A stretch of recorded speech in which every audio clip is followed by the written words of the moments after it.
was the last time you let yourself want something big? And when I mean big, I mean huge. Something that felt almost too big to say out loud, like you felt silly or you felt foolish, and you were even embarrassed for having those thoughts, right? Something that big. Hey, ladies, welcome to The Woman Behind the Wallet with Prea Epps, the podcast for ambitious women ready to stop managing money and start building wealth from the inside out. I'm your host, Prea Epps. Now, you worked hard for everything you have, and yet there's this quiet feeling that you're capable of so much more. You're right, and this show is for you. You ready? Let's go. Hey, ladies, I want to ask you something before we get into today's episode. When was the last time you let yourself want something big? And when I mean big, I mean huge. Something that felt almost too big to say out loud, like you felt silly or you felt foolish, and you were even embarrassed for having those thoughts, right? Something that big. For me, I spent most of my life being comfortable being behind the scenes. I was doing the work. I did not necessarily need to be noticed. Just keep me in the back. And for a long time, I told myself that I was just being humble. That's just who I was. What Kendra said, hold up, sit down, be humble. That was just me, right? But the moment I decided to launch Reframe Financial Coaching and say, this is what I want to do, and this is who I want to help, I had to confront that identity. And me confronting that identity, I realized that I was afraid to dream, right? If I couldn't see how I was going to make it step by step by step, like I needed to see the steps laid out, plain as day, no guesswork. I just knew go boom, boom, boom, boom, boom. If I couldn't see that, then I told myself, it wasn't possible. It's not for me. I'm okay. And I want to talk to you about that today because maybe many of you are doing the same thing. And if you are, it's costing you more than you know. Playing small doesn't always look like you giving up. Sometimes it looks like staying comfortable or just choosing safe over and over and over again. I'm not saying throw caution to the wind. I'm not saying that at all. I'm not saying be out here and be reckless, right? But there is a saying, no risk, no reward. And if you don't put yourself out there, if you don't try, then you will never know what life could have been. So when I think about playing it safe in your finances and what that looks like, it could be something as simple as you keeping too much money in your credit union or your brick and mortar savings account, right? Where you're earning 0.00001 interest.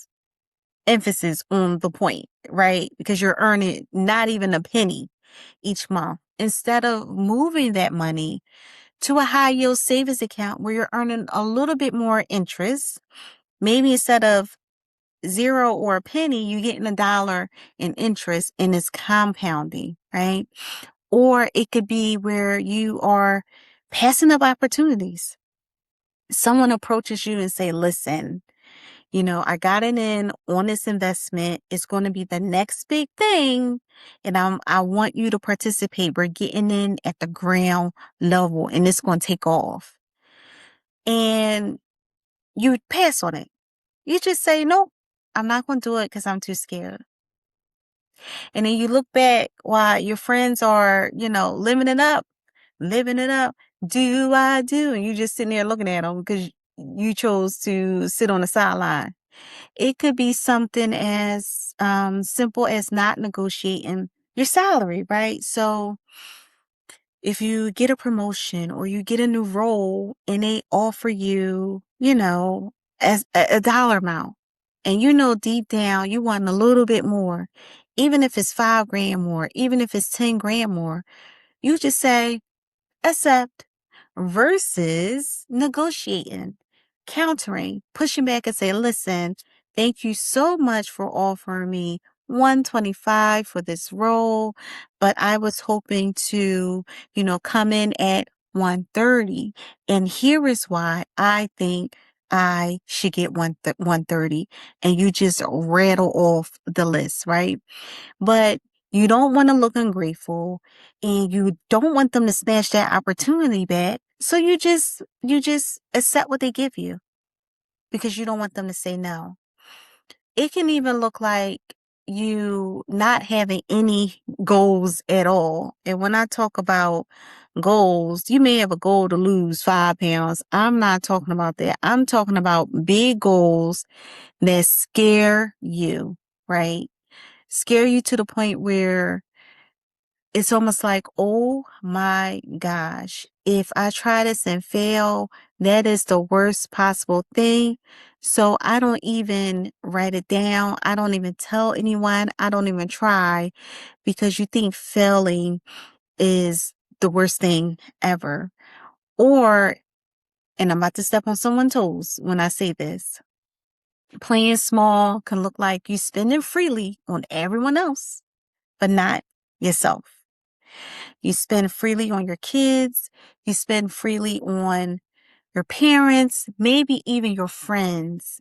And then when it comes to yourself, you tell yourself no. When it comes to you investing in a course, investing in some schooling, maybe investing in that personal trainer to get you right, get you tight, or maybe it's investing in that coaching program that you know is going to propel you forward. You just opt out because it feels too risky. And investing in yourself feels selfish when you're out here doing for everyone else but yourself. So we know what playing small looks like in our finances, but I want to ask you another question that may come as a surprise. What did you want to be when you grew up? What did you dream about before learning that having that dream was too big or too risky or too dangerous?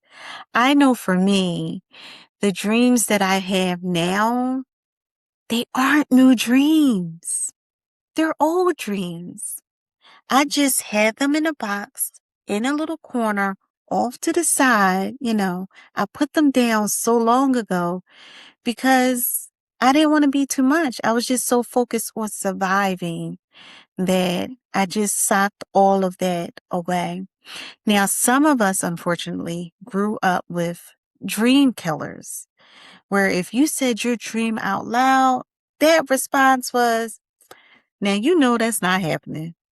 How you gonna do that? Come on now, be realistic. You always coming up with some crazy stuff. That boy, wow. That girl is wow. Did you hear what she just said? That's wow. And because you were sharing your vision with someone who couldn't see it, you just shut it down. But I want to offer this to you. You were sharing your vision with the wrong person. That person put limits on you because of the limitations they placed on themselves. They can't see past their own reality. So why do you think that they can see your vision, your dreams? And because they shut you down, shot you down, you learned to be more reasonable. You learned to play it safe. You learned to play small. And you started keeping that vision, that big vision, those big dreams to yourself because you did not want to make anyone feel uncomfortable. But guess what? You lost yourself in the process. You lost that little girl who knew that she could do anything that she set her mind to. You lost that little girl that believed that she could run, she could jump, she could fly. You know, she knew what we didn't know at the time. And here's the thing, that little girl, she is still in there. She is still inside you. She's waiting for you to come back to her. And I think about that every time I sit across women in my coaching sessions and I ask them, what do you want your financial life to look like? And then they'll give me an answer. And I'll say, let's dig a little deeper. What do you really want? What do you actually want your financial life to look like? And almost always there's this long pause. And it's because she hasn't let herself answer that question honestly in years or maybe even never. And when she finally does dig deep down, right? Find that answer and say out loud what she really wants, it's never as small as what she's been settling for. Let me say that again.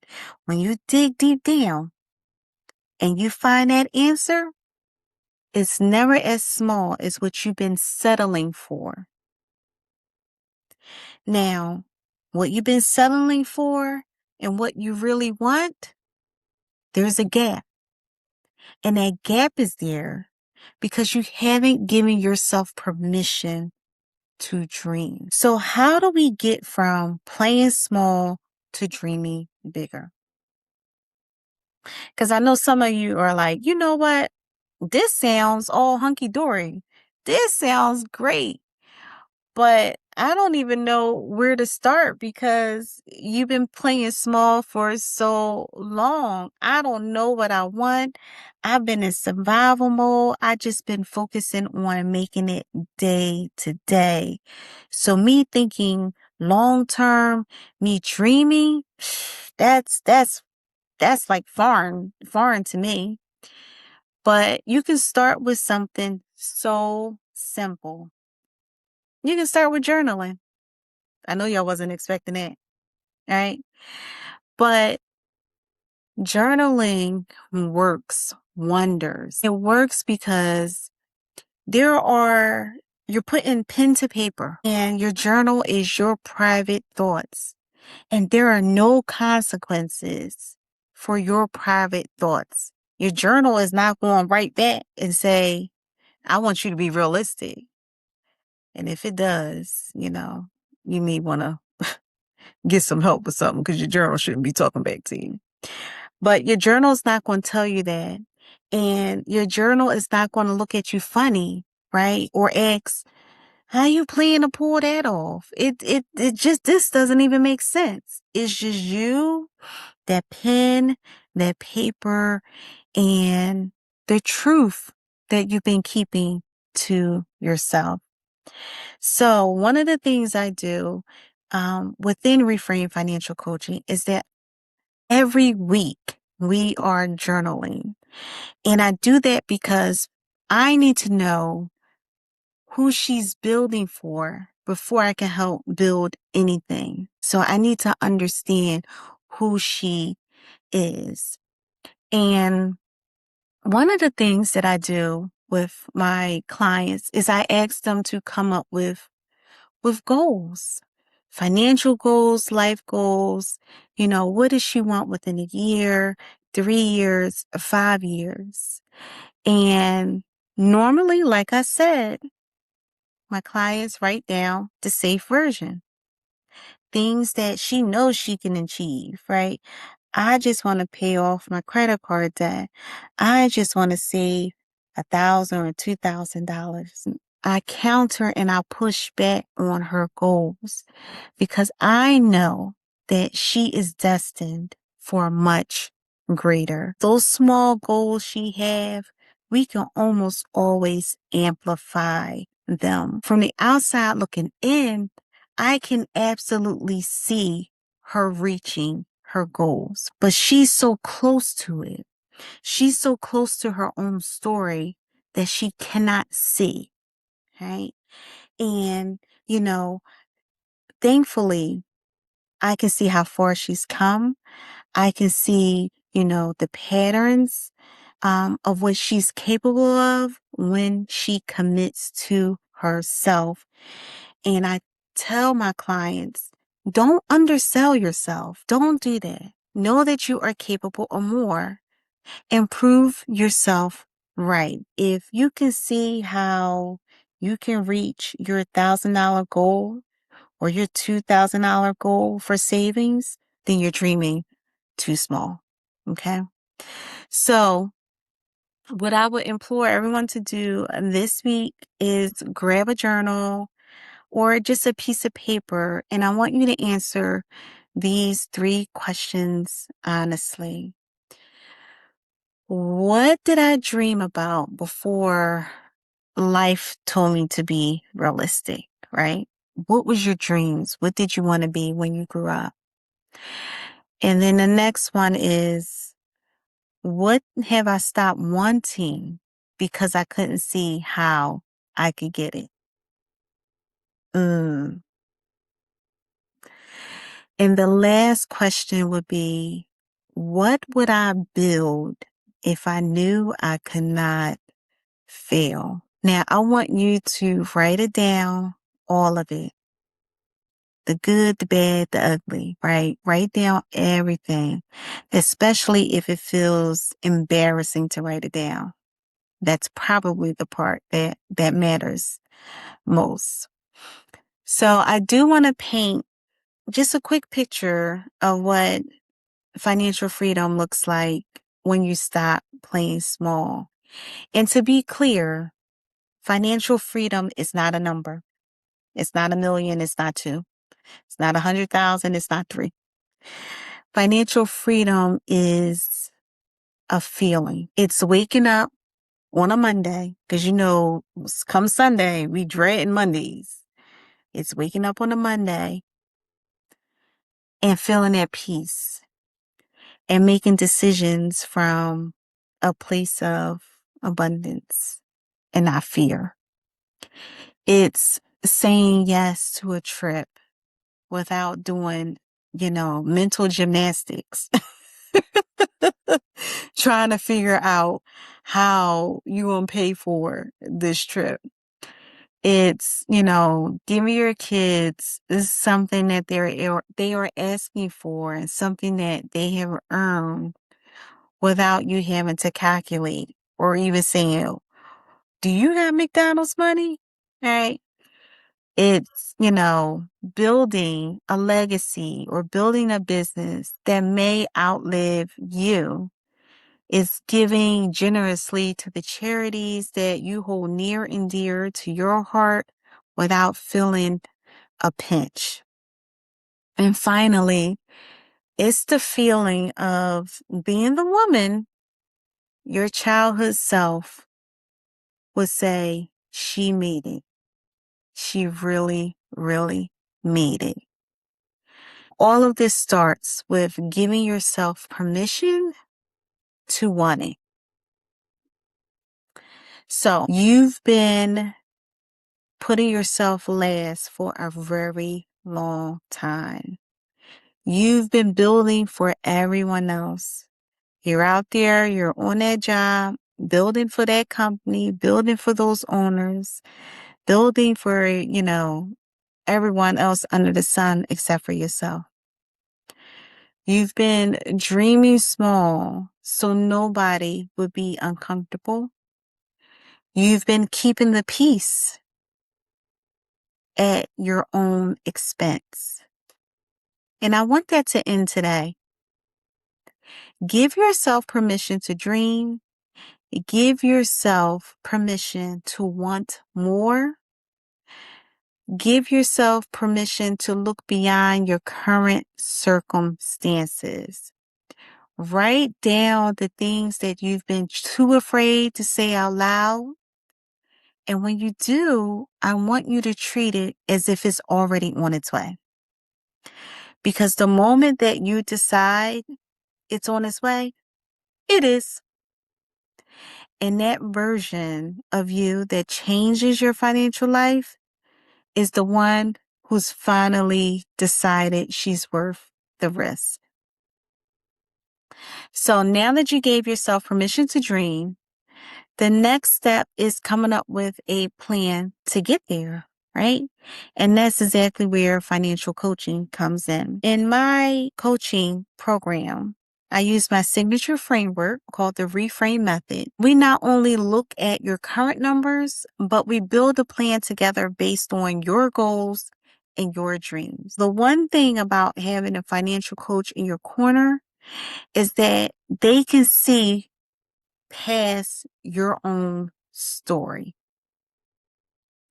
So if today's episode stirred anything within you, go ahead and book that breakthrough session where you will get clear on your goals and what financial freedom truly means to you. You'll get a deeper understanding of the specific money habits that are holding you back. And you'll get an action plan where you can start implementing immediately. The link is in the show notes. Let's find out together how big you can actually go. Because you've been playing small long enough, and it's time to build. That's a wrap. Thanks for checking into The Woman Behind the Wallet with Prea Epps. If this message hit home, go ahead and hit that subscribe button. And while you're at it, leave a review. It'll help more women find the show. And remember, when she changes, everything changes. The woman behind the wallet is waiting. Go meet her. I'm Prea Epps, and I'll see you next episode.